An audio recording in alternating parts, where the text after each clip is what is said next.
Thank you again for joining us for Arrhythmia Academy. Today we're talking about procedure differences between men and women. And because there are so many differences, we had enough material for part 1 and a part 2. So thank you for joining us for part 2. Today our esteemed panelists include Dr. Andrea Russo.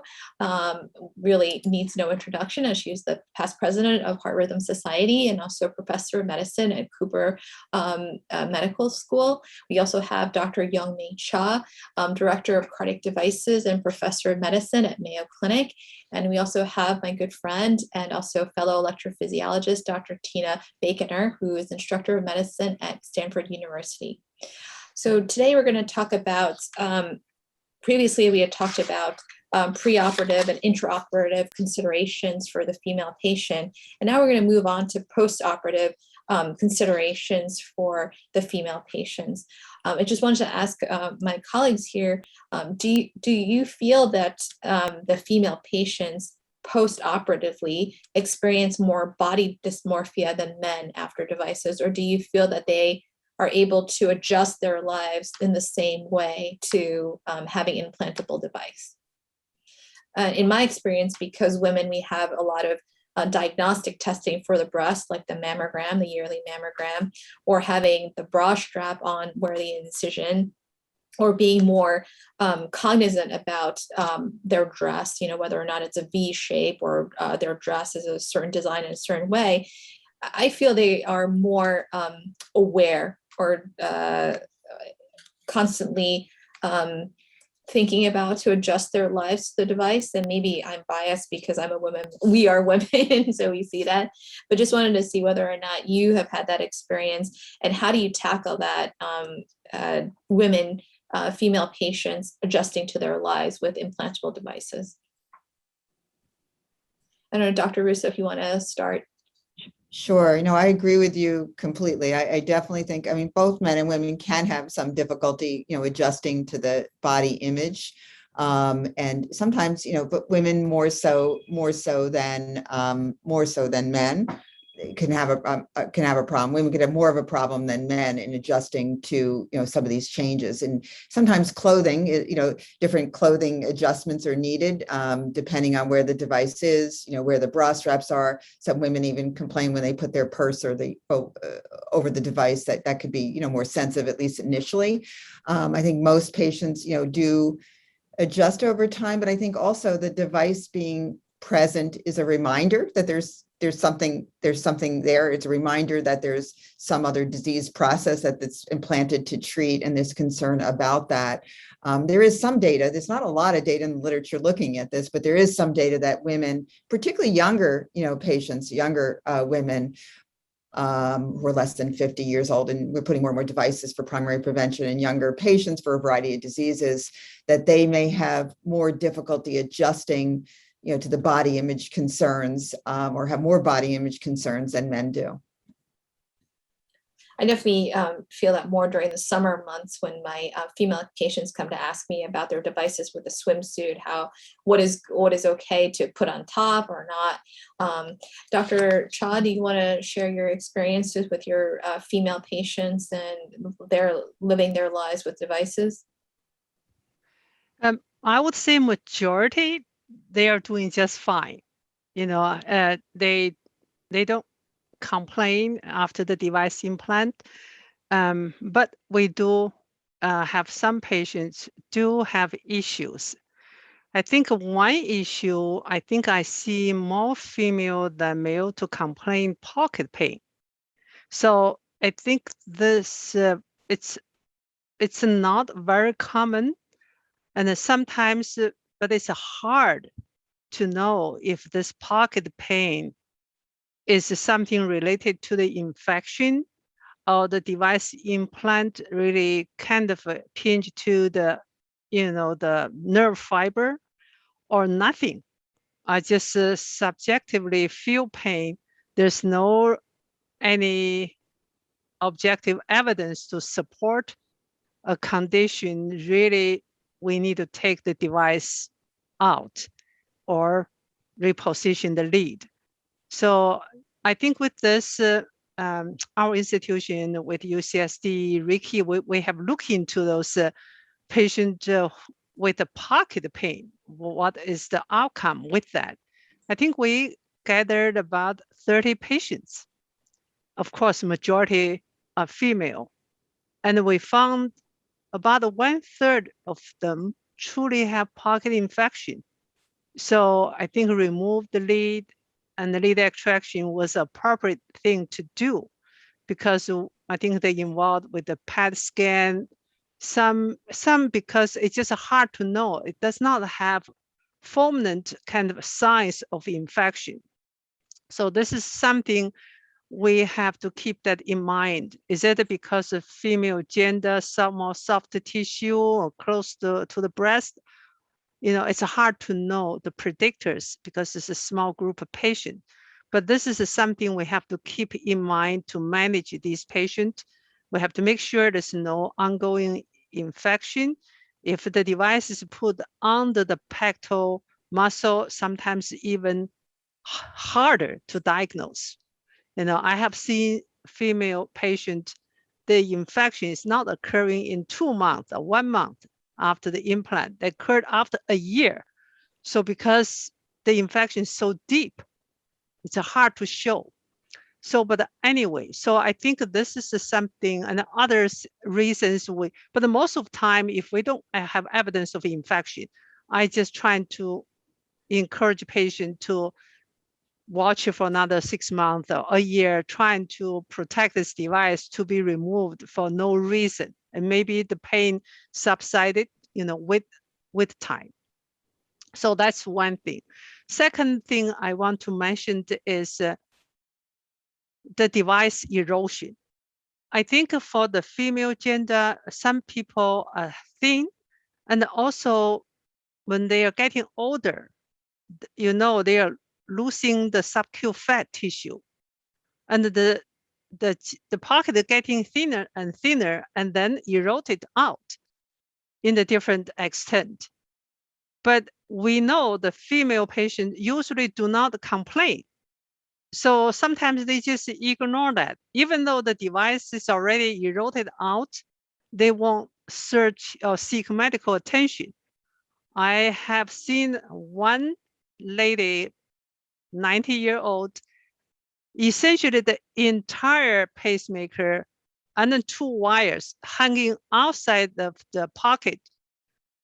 And then they seek medical attention because that interrupting or interfering with her to wear the bra to that point. So she came to us. So that's why, and this is something we have to keep in mind, for this patient, trying to seek medical attention before the erosion occur. Right. Dr. Baykaner, your experiences with female patients and post-operatively? As Dr. Russo mentioned, I noticed in especially women younger than the age of 50 who experience this the most. As much as we show them generators ahead of time, especially if they're of normal weight or underweight, I see it very commonly that there's an element of surprise afterwards. In terms of how to manage that, I think there's not that much literature out there on how many women suffer from that. That would be a good start, but we should have probably better tools and better support in preparing these patients for implants in general. Yeah, so I think we, as women in electrophysiology, we're bringing up things that may possibly improve the lives of our patients, and obviously needs more research and diving into. And of course, the more technology, advances in technology that makes the generator smaller or wireless or completely inside the heart, there are benefits to that, as well as having a more cosmetic finish and perhaps less post-op complications or post-op difficulties living with the device. So just we wanted to go through some of the key takeaways. for one, we talked about there are definitely anatomical differences between men and women. The subcutaneous fat, the chest size, and also, as Dr. Cha mentioned, the different implant locations, and also as Dr. Baykaner mentioned, the different sizes of the pocket. So that the pre-implantation consideration should include the function of the device, the cosmetic appearance, and perhaps the effect on their appearance and what they feel about having the device. Like Dr. Russo mentioned, that it might be a constant reminder of their organic heart disease. And intraoperative considerations include access and the location of the pocket, whether or not it's sub-Q, sub-PEC, or perhaps sub-mammary. And then post-implantation surgical follow-up should include making sure that they're healing and they have some comfortability with their device implantation on their daily lives. And now, Dr. Cha, you wanted to share some key slides, key photos of patients that you've had the honor of taking care of. So we'll hand it over to you. So this is a very nice lady, as you can see, when she had the implant, and it definitely was not look like this, right? So I think with time, she lost weight. So she came to us and saying, I'm not, seems my skin so thin. Now I can see my generator and the lead so clearly. So, and of course, that's apparently, it's entire device is only, under the very thin layer of the skin. So in this situation, I think it would be the best to put the device, do a pocket revision, and then put the device under the pectoral muscle. So I think that can avoid the true erosion. Otherwise, we have to extract entire set of the device if there is any location develop erosion. Because by definition, once the erosion occurs, then that is infection. So we have to remove the entire hardware. So this is a lady, you can see it's a large body habitus. So this is a supine position. And you can see the generator is very high. It just at the clavicle area. And then you can see the shock lead and the atrial lead, and you can see the patient before place the ICD, and then she has a link in place. So you can see that's the orange arrow showing that. So the link is really at the breast area. So when she stand up, then we do another chest X-ray, and then you can see the entire breast descend down, and you can see the generator, how much is lower from the clavicle down to the mid chest. That's the blue arrow shows. And then look at the link. The orange arrow probably is hard to see, and then the link it's almost to the abdominal side. So that's how the gravity of body gesture change, to change the device location. And then you can see that's the PA view versus lateral view. So this is why the device has to be fixed well on the pectoral muscle. And then that's why the link we should try to avoid put at the breast area. So trying to be a little bit higher to close to the sternum location. So to avoid the device descending. So this is another example. It's I was asked to do the explant of this link. And as you can see, the chest X-ray on the left side, you can see the link is in the middle of the breast area. I wish the link is more close to the sternum and then more superior. And then the right side figure showing that you see that the top blue arrow is showing the implant scar. But when I did the explant, I have to go very low because that's about the 3 to 4 centimeter distance because the link was migrate down into the breast more, so that's why I have to make a much lower incision in order to get the link explant. Another downside is, even though we did the closure, the patient is still not healing. So that's another thing. The breast tissue is just hard to heal. So this patient, I have to brought back and reopen that, and then did a second suture, second time suture. So make sure it's not infected. So this is, I think that's all the slides I have to share. Okay, great.